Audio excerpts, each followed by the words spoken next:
Halo semua. Apa kabar untuk hari ini? Semoga harimu selalu menyenangkan ya bro.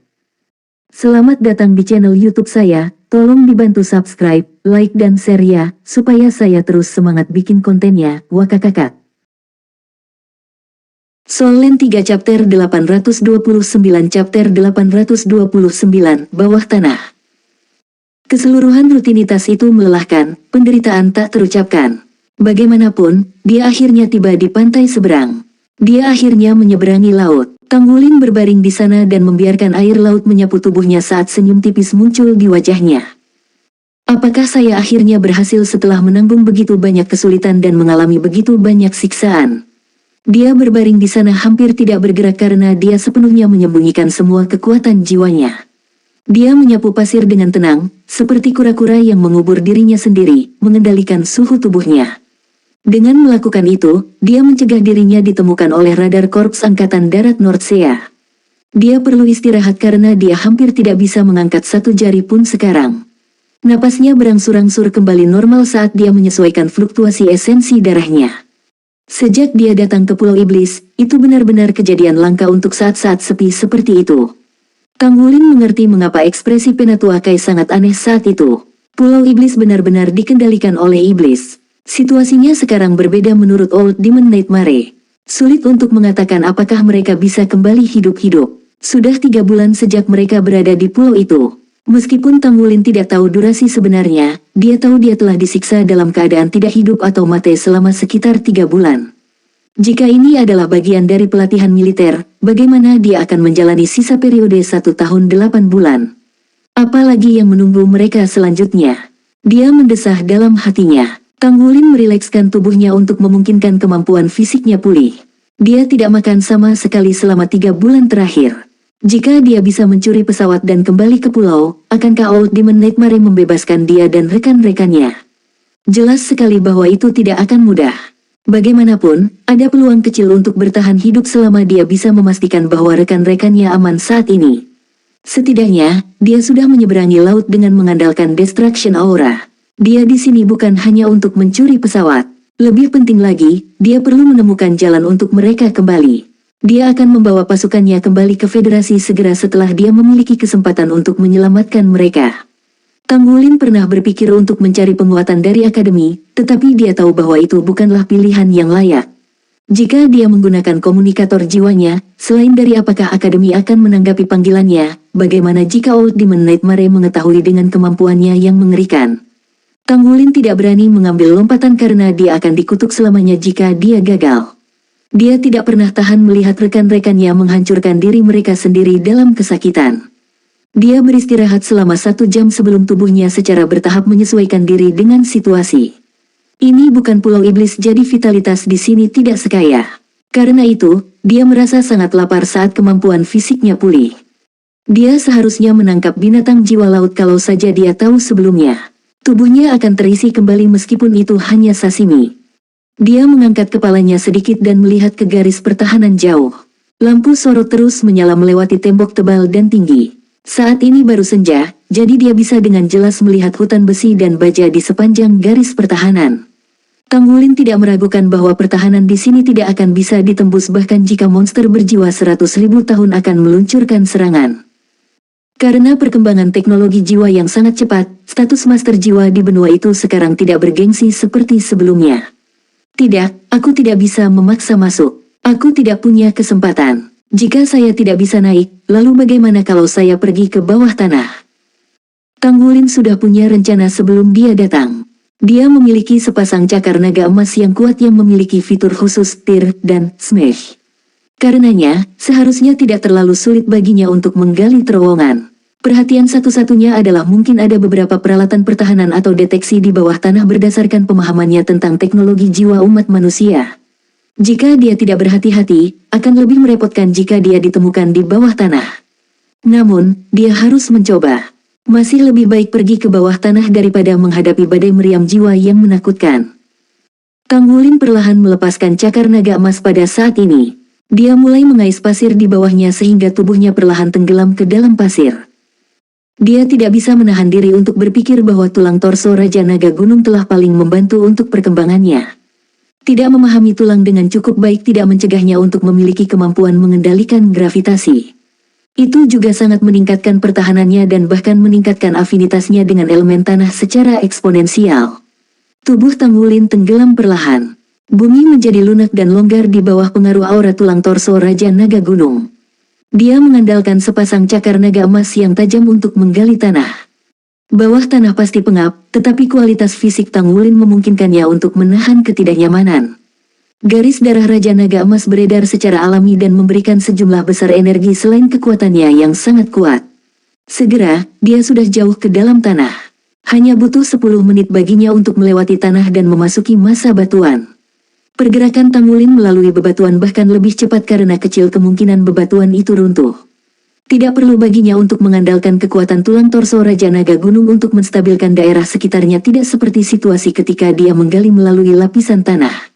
Tanggulin sedang bersiap untuk menggunakan terowongan ini lebih dari sekali. Dia telah merencanakan untuk menggunakan terowongan ini di masa depan untuk memimpin rekan-rekannya melarikan diri. Karena alasan itu, dia sangat berhati-hati selama proses penggalian. Dia tidak terburu-buru untuk maju ke arah markas Korps Angkatan Darat Laut Utara. Sebaliknya, dia menggali sedalam yang dia bisa.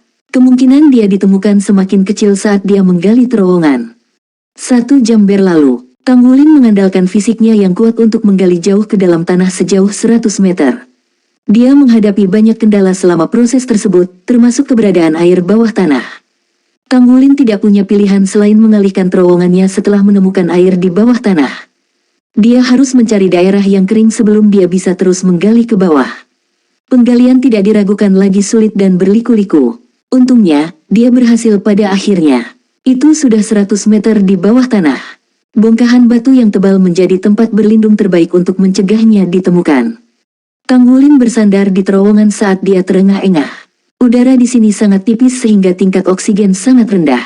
Setiap orang biasa akan mati lemas dalam kondisi ini. Hanya Tanggulin yang bisa menahan ini saat dia mencoba menggunakan kultivasi pernapasan internal untuk mengurangi asupan oksigennya. Tanggulin memperkirakan posisinya saat ini sebelum dia mulai menggali secara horizontal. Masa batu hampir seperti tahu sebelum fitur khusus cakar naga emasnya, Tear and Smash. Lengan kuat Tanggulin bekerja lebih baik daripada ekskavator manapun.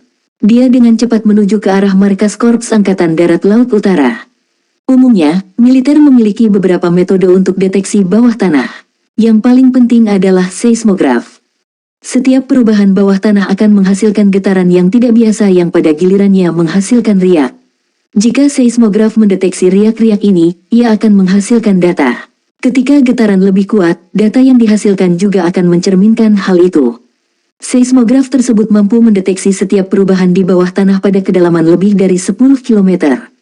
Namun, kekurangannya adalah ia hanya bisa mendeteksi fluktuasi yang relatif besar. Ada juga detektor kekuatan jiwa. Itu mencari tanda-tanda mencurigakan dengan mendeteksi fluktuasi kekuatan jiwa bawah tanah. Jangkauan detektor kekuatan jiwa kurang dari seismograf karena hanya efektif untuk kedalaman kurang dari 500 meter. Namun, itu jauh lebih sensitif daripada seismograf karena setiap fluktuasi kekuatan jiwa kecil akan menyebabkan reaksi pada detektor. Bagaimanapun, kedua detektor ini saling melengkapi dan membentuk sistem pemantauan yang efektif untuk dunia bawah tanah. Metode Tanggulin yang tidak menggunakan mesin jiwa atau kekuatan jiwa tetapi hanya kekuatannya untuk menggali di bawah tanah sangat jarang. Sulit bagi pembangkit tenaga listrik judul Douluo untuk melakukan ini kecuali orang itu membudidayakan tubuh sekte tubuh. Di sisi lain, sebenarnya tidak mungkin membangun pertahanan yang gigih tidak peduli seberapa canggih teknologinya. Solen 3 Chapter 830. Chapter 830 menyelinap ke gudang. Dengan demikian, kehadiran Tanggulin tidak terdeteksi oleh berbagai jenis sensor Korps Angkatan Darat Laut Utara saat ia perlahan-lahan bergerak maju di bawah tanah. Seismograf menunjukkan bahwa segala sesuatu di bawah tanah berfluktuasi normal. Aktivitas satu orang terlalu kecil untuk seismograf memberikan peringatan. Tanggulin beristirahat sebentar ketika dia lelah, lalu terus menggali ketika dia sudah sembuh. Dia bahkan lupa berapa lama dia menggali di tempat ini. Selama jangka waktu itu, dia sudah 2 kali kembali ke permukaan untuk beristirahat. Ketika dia kelaparan, dia pergi ke laut dan berburu makhluk jiwa laut sebelum mengandalkan cakar naga emasnya untuk mengirisnya menjadi sashimi.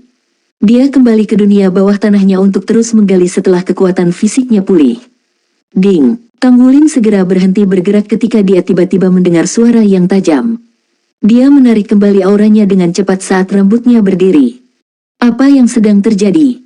Tanggulin tidak berani melepaskan jiwa bela diri Blue Silver Grace-nya untuk menerangi jalan, jadi dia hanya bisa mengeluarkan cincin jiwa esensi darahnya.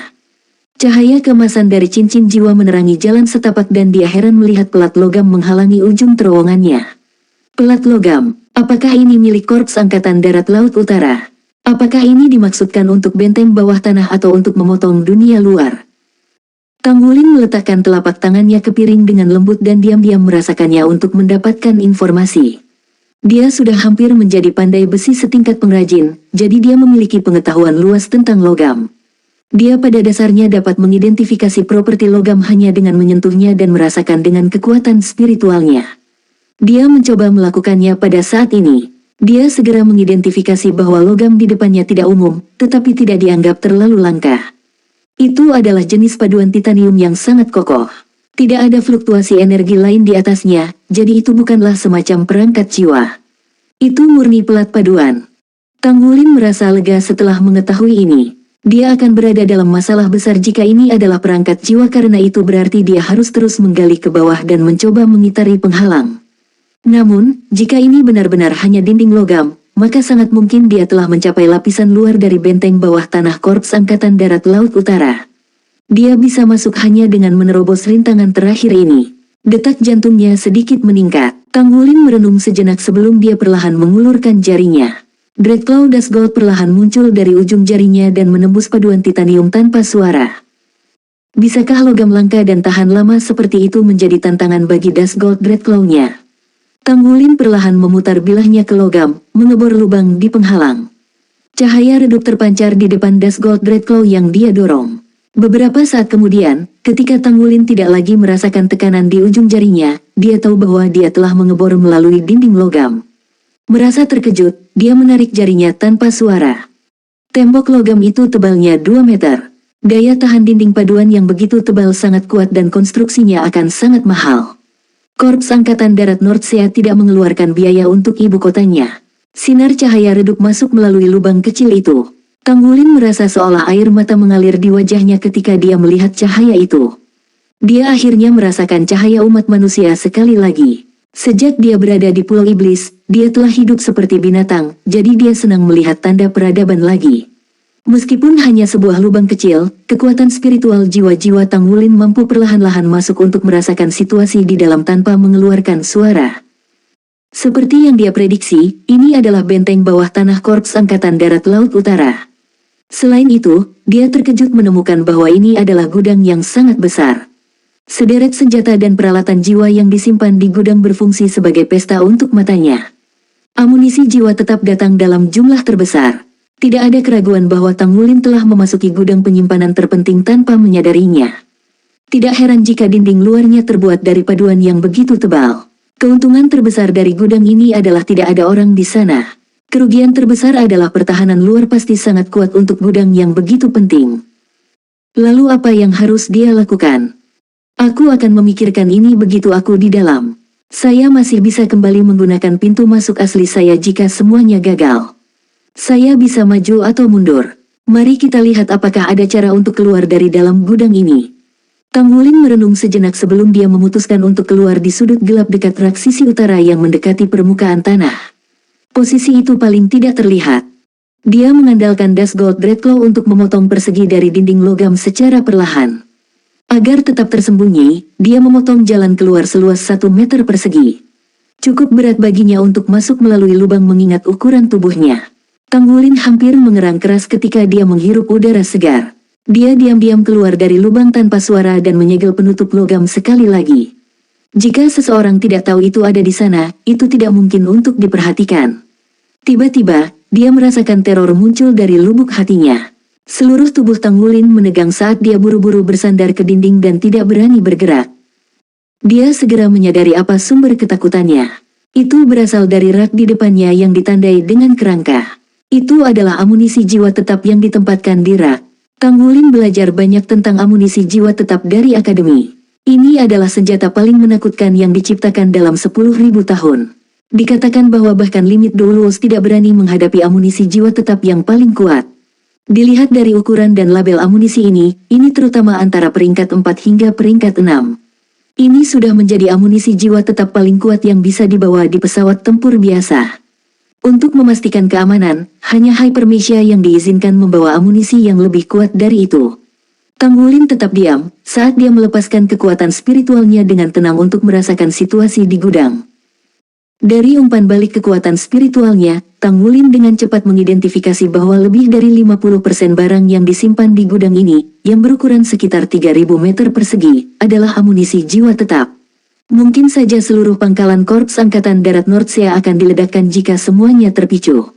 Selain itu, ada beberapa mesia cadangan, semua varietas kuning standar. Artinya, gudang itu digunakan untuk menyimpan bahan-bahan strategis yang cukup kuat tetapi bukan dengan kualitas tertinggi yang tersedia. Setidaknya tidak ada amunisi jiwa tetap peringkat 7 atau mesia peringkat tinggi di sini. Ada kamera pengintai di gudang tetapi hanya di lokasi yang paling penting. Ini berarti bahwa dia tidak akan mudah diperhatikan selama dia berhati-hati. Dia masih punya kesempatan. Kekuatan spiritualnya tidak dapat menembus gudang karena ketebalan dinding logam di sekitarnya, oleh karena itu Tang Wulin tidak menyadari situasi di luar. Dia mengingat semua posisi kamera pengintai sebelum dia mulai bergerak maju dengan tenang. Tang Wulin pertama-tama harus menjauh dari celah yang dia buat. Dengan cara ini, bahkan jika dia ditemukan, setidaknya jalan keluarnya tidak akan mudah diketahui dan dia mungkin bisa menggunakannya nanti.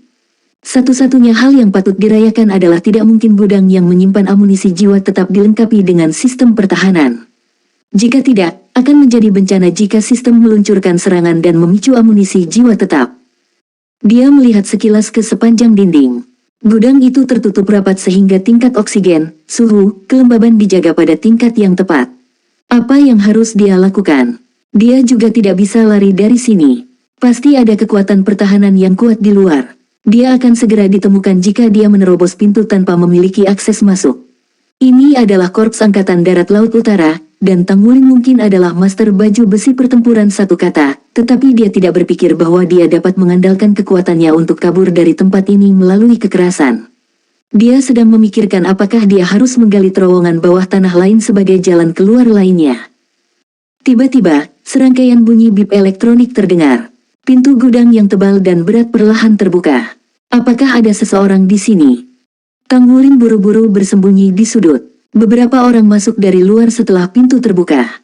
Solen 3 Chapter 831. Chapter 831, Petugas Staf Sen. Orang yang berjalan di kepala adalah seorang wanita dengan seragam mayor. Dia memiliki sosok yang sangat menarik bahkan seragam militer tidak bisa menyembunyikan lekuk tubuhnya, tapi wajahnya yang menawan tetap dingin. Sepertinya dia tidak ingin diganggu oleh siapapun. Sepatu botnya menginjak tanah metalik dengan suara benturan yang tajam.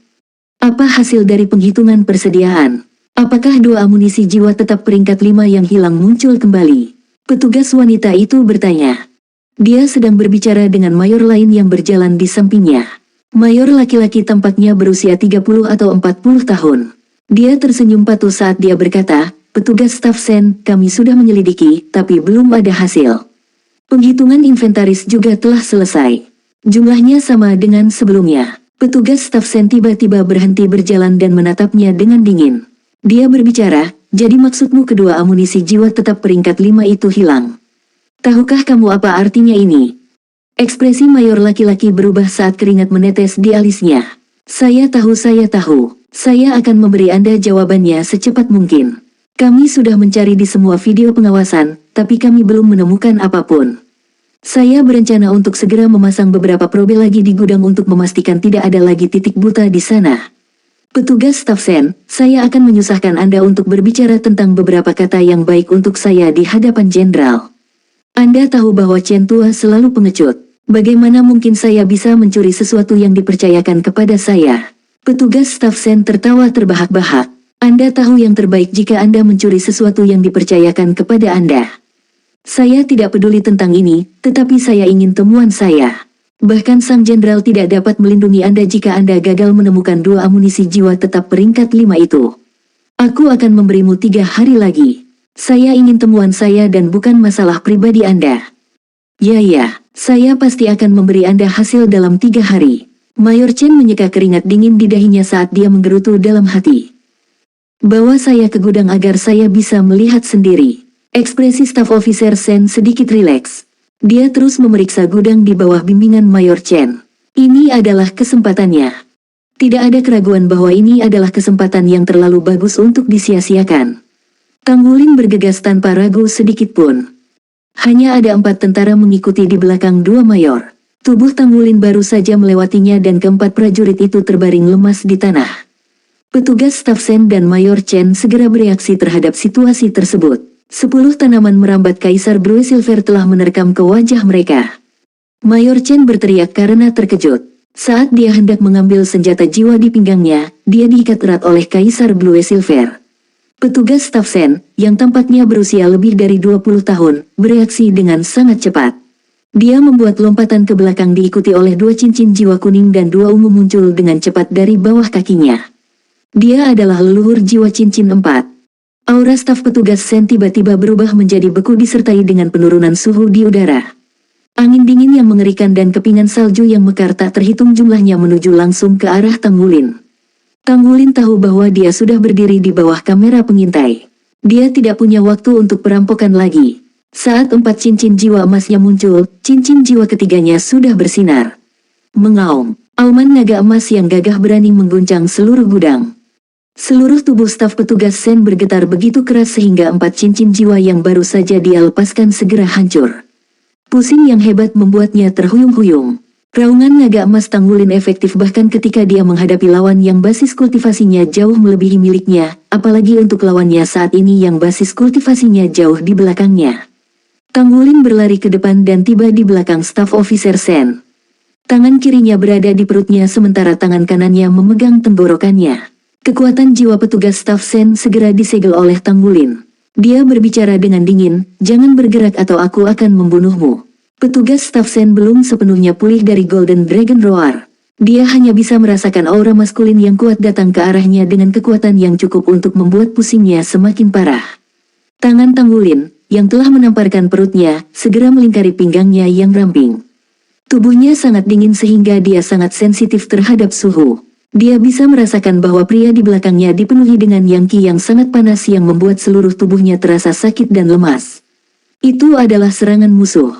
Sensing segera menyadari hal ini, tetapi dia sudah benar-benar tidak berdaya. Kamu tidak akan pernah melarikan diri. Sensing merasa malu dan marah karena dia tidak pernah melakukan kontak sedekat ini dengan seorang pria. Dia bahkan tidak bisa melihat wajah Tang Wulin dengan jelas, tetapi dia merasakan gelombang yangki memancar darinya. Pria ini pasti masih muda. Kami tidak tahu pasti. Tang Wulin terkekeh pelan saat dia berlari keluar dari pintu gudang dengan tangannya di sekitar Sensing. Sementara itu, sirene yang tajam berbunyi seketika. Gudang amunisi jiwa tetap adalah area terlarang. Seluruh pangkalan akan terkejut jika tiba-tiba diserang. Tang Wulin memegang Sensing sebagai perisai di sisinya sementara tangannya yang lain menarik akses melewati lehernya. Tidak ada keraguan bahwa mayor cantik itu memiliki posisi yang cukup terhormat di Korps Angkatan Darat Nordsea. Dia berlari melalui 3 lapis gerbang elektronik terus-menerus hanya dengan mengandalkan kartu aksesnya. Tang Wulin tahu bahwa mereka sekarang berada di dasar pangkalan bawah tanah Korps Angkatan Darat Laut Utara. Hal pertama yang perlu dia lakukan adalah naik ke atas tanah. Bagaimana cara saya ke permukaan? Tang Wulin bertanya pada Sensing. Aku tidak akan pernah memberitahumu. Jangan pernah berpikir tentang itu. Bunuh aku jika kamu bisa, Sensing berbicara dengan dingin. Tang Wulin berbicara dengan acuh tak acuh, membunuhmu. Kenapa aku membunuhmu? Saya percaya bahwa Anda tidak takut mati, tetapi sebagai seorang wanita, ada hal-hal yang lebih menakutkan daripada kematian. Tang Wulin melambaikan tangan kanannya sekali saat dia berbicara. Sensing merasakan hawa dingin di lengan kanannya saat lengan seragam militernya hancur berkeping-keping. Oh!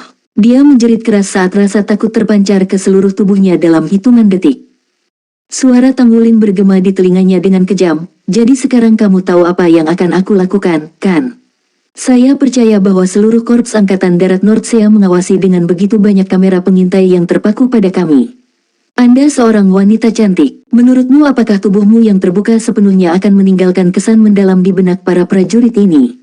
Kamu keparut, air mata membasahi wajahnya tak terkendali. Tang Wulin mengangkat cakar naga emas di tangan kanannya sekali lagi.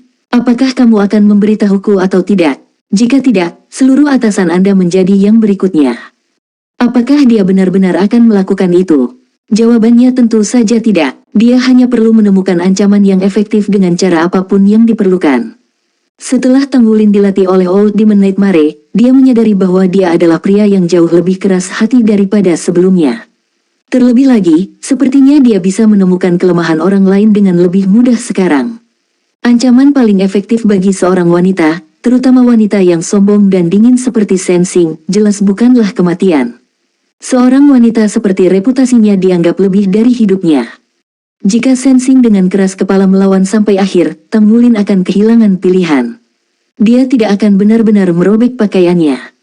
Namun, sangat jelas bahwa kekuatan mental Sensing tidak sebaik yang terlihat di permukaan. Sisi kanan, dia menjerit sementara tubuhnya yang menawan bergetar keras. Mengekspos tubuhnya di bawah semua kamera pengintai tidak terbayangkan. Dia tahu dia pasti akan menjadi gila karena itu benar-benar lebih menyiksa daripada kematian. Jika itu terjadi, dia akan membuat malu tidak hanya untuk dirinya sendiri tetapi untuk seluruh klannya. Tang Wulin berbicara dengan puas, kamu melakukan hal yang benar. Namun, jika saya meminta sesuatu dari Anda lagi dan jawaban Anda tidak sesederhana itu, maka saya tidak akan memberi Anda kesempatan untuk mempertimbangkan lagi. Bagaimanapun, Anda tidak hanya memiliki atasan ini tetapi juga celana, kan? Kamu keparut. Sensing berharap dia bisa menarik semua ototnya dan mengupas kulitnya. Tang Wulin terkekeh. Ada lebih banyak orang yang lebih buruk dariku. Seperti yang diharapkan, ada lift di ujung sisi kanan. Tang Wulin menggesek jalan masuk saat pintu lift terbuka dengan suara keras. Tang Wulin memasuki lift bersama Sensing. Dia sama sekali tidak khawatir tertangkap, melihat bahwa dia memiliki sandera. Dia tidak peduli karena jurusan ini jelas merupakan seseorang yang tidak biasa. Seorang mayor cincin 4 bukanlah pemandangan umum, jadi dia pasti memiliki posisi yang terhormat. Selain itu, dia bertindak dengan kecepatan sedemikian rupa sehingga dia tidak menyisakan banyak waktu bagi Korps Angkatan Darat Laut Utara untuk bereaksi. Tampaknya penilaian Tang Wulin benar. Dia tidak menemui kendala apapun selama naik lift. Namun, saat pintu elevator terbuka, dia disambut oleh puluhan senjata Soul Ray yang membidiknya. Jangan bergerak, petugas staf pembebasan Sen, sebuah suara yang dalam menggema. Itu adalah seorang perwira pria dengan sosok agung yang berdiri di depan semua prajurit. Dia adalah seorang letnan kolonel. Tang Wulin menangkupkan cakar naga emas kirinya di leher Sensing saat dia tersenyum acuh tak acuh. Dia berbicara, minggir. Kalau tidak, saya tidak keberatan melempar Anda roti. Letnan kolonel mencemooh dengan dingin. Bukankah kamu murid dari Akademi Shrek? Apakah Akademi mengizinkan Anda untuk membunuh yang tidak bersalah? Saya tidak percaya Anda berani melakukannya. Serahkan dirimu. Jika tidak, jangan salahkan kami atas perlakuan tidak sopan kami. Tidak ada keraguan bahwa identitas Tang Wulin sudah ditemukan. Soul Land 3 Chapter 832. Chapter 832, Sandera. Tang Wulin tiba-tiba tertawa. Apakah begitu? Apakah kamu benar-benar berpikir aku tidak melakukannya? Niat yang kuat untuk membunuh meledak dari tubuhnya. Matanya tiba-tiba berubah menjadi merah darah dalam hitungan detik saat cakar naga emas di tangan kirinya akan menutup di sekitar tenggorokannya. Sensing hanya bisa merasakan darah di sekujur tubuhnya hampir membeku. Aura menakutkan dari tubuh Tang Wulin mencekiknya. Ini adalah pertama kalinya dia merasa begitu dekat dengan kematian. Dia selalu berasumsi bahwa dia tidak takut mati dan bahkan rela mengorbankan nyawanya untuk federasi. Namun, ketika dia berada di persimpangan antara hidup dan mati, dia tidak bisa menahan perasaan takut. Ekspresi petugas laki-laki juga berubah dengan tiba-tiba. Berhenti, Anda akan menjadi pelanggar federal jika Anda membunuhnya. Kami akan menangkap dan mengeksekusi Anda dengan cara serupa. Tang Wulin tiba-tiba tertawa histeris. Saya tidak ingin hidup lagi karena kelompok iblis di Pulau Iblis itu menyiksa saya setiap hari. Sangat menyenangkan melihat orang lain mati bersamaku. Ayo, mari kita semua binasa bersama.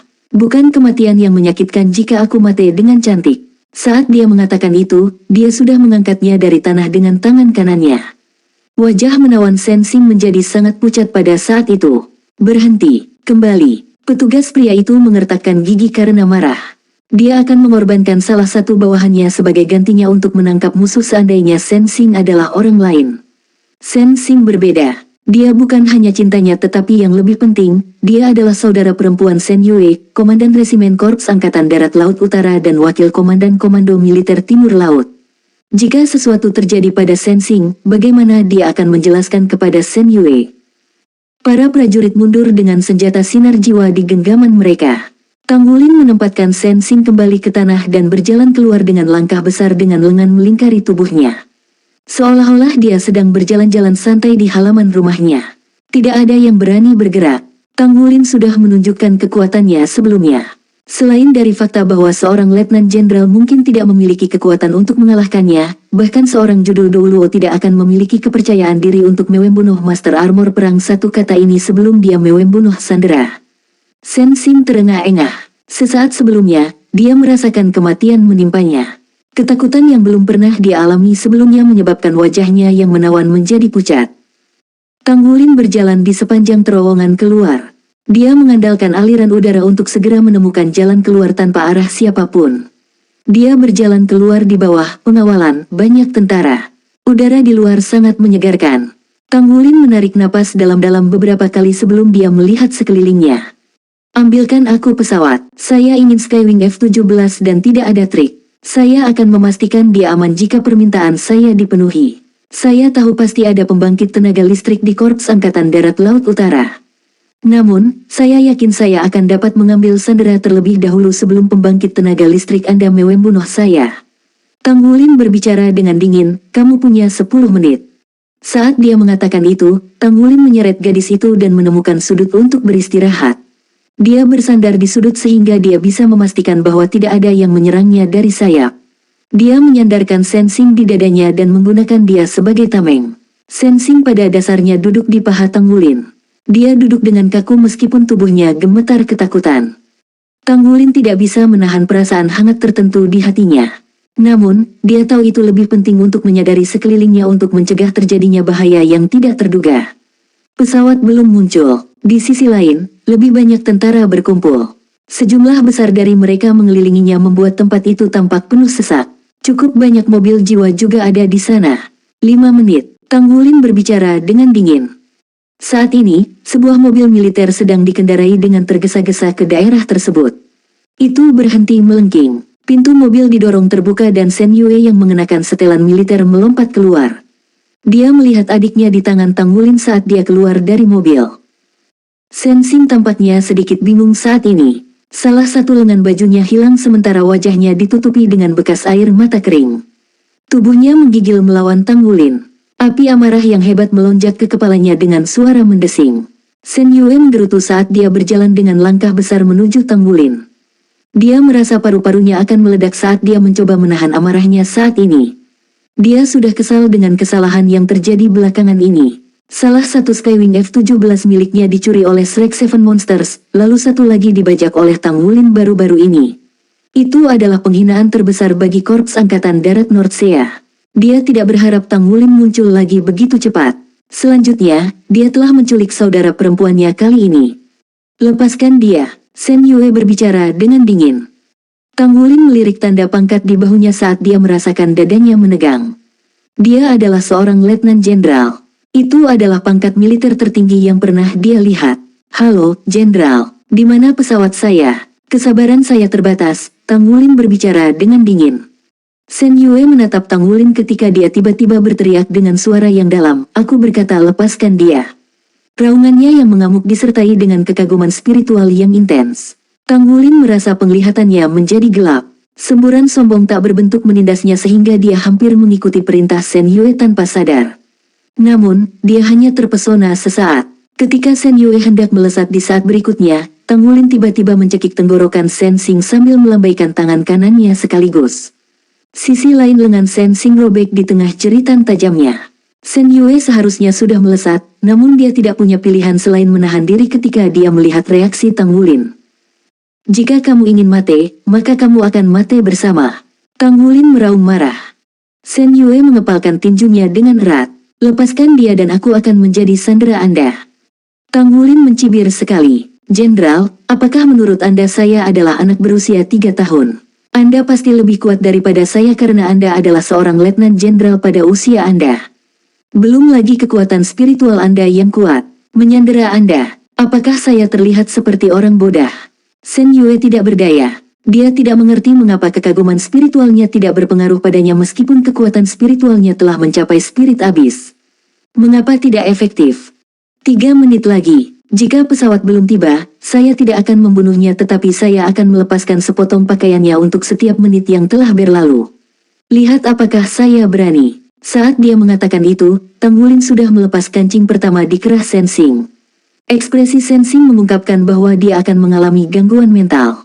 Dia berteriak keras, "Kakak, selamatkan aku." Sudah berakhir. Shen Yue tahu itu sudah berakhir saat Sensing memanggilnya, "Suster." Dia telah kehilangan kendali atas situasi. Seperti yang diharapkan, mata Tang Wulin berbinar saat dia menarik Sensing ke atas. Bibirnya tersenyum tipis. Saya benar-benar tidak menyangka akan seberuntung itu. Dia saudara perempuan Jenderal Ye. Jangan khawatir, Jenderal. Saya akan membebaskannya selama Anda memenuhi permintaan saya. Kamu punya 2 menit lagi. Bawa pesawatnya. Shen Yue meraung dengan suara yang dalam. Dia tahu bahwa mengeluarkan perintah seperti itu tidak akan berguna baginya. Sebagai komandan resimen, dia memilih untuk berkompromi ketika dia dihadapkan pada ancaman musuh. Apalagi, saudara perempuannya yang dipertaruhkan. Masa depannya akan selamanya terpengaruh ketika berita tentang kejadian ini keluar. Namun, apa yang bisa dia lakukan? Dia hanya memiliki 1 saudara perempuan. Dia tidak bisa melihat tanpa daya saat saudara perempuannya dihina atau bahkan dibunuh. Dalam pandangannya, Tang Wulin sudah gila. Tindakannya benar-benar melebihi cakupan siswa Akademi Shrek. Namun, dia tahu betul bahwa setiap siswa Akademi Shrek yang mengunjungi Pulau Iblis akan menjadi abnormal untuk jangka waktu tertentu menurut catatan Korps Tentara Nordsea. Jadi, Shen Yue tidak berani bertaruh. Dia tidak tahan mempertaruhkan masa depan saudara perempuannya dengan taruhan. Segera setelah itu, Tang Wulin melihat Skywing F-17. Tang Wulin tersenyum saat dia menarik Sensing. Shen Yue berbicara dengan suara yang dalam, "Pesawatnya sudah ada di sini. Lepaskan dia sekarang. Demi kehormatan saya akan mengizinkan Anda pergi dengan pesawat."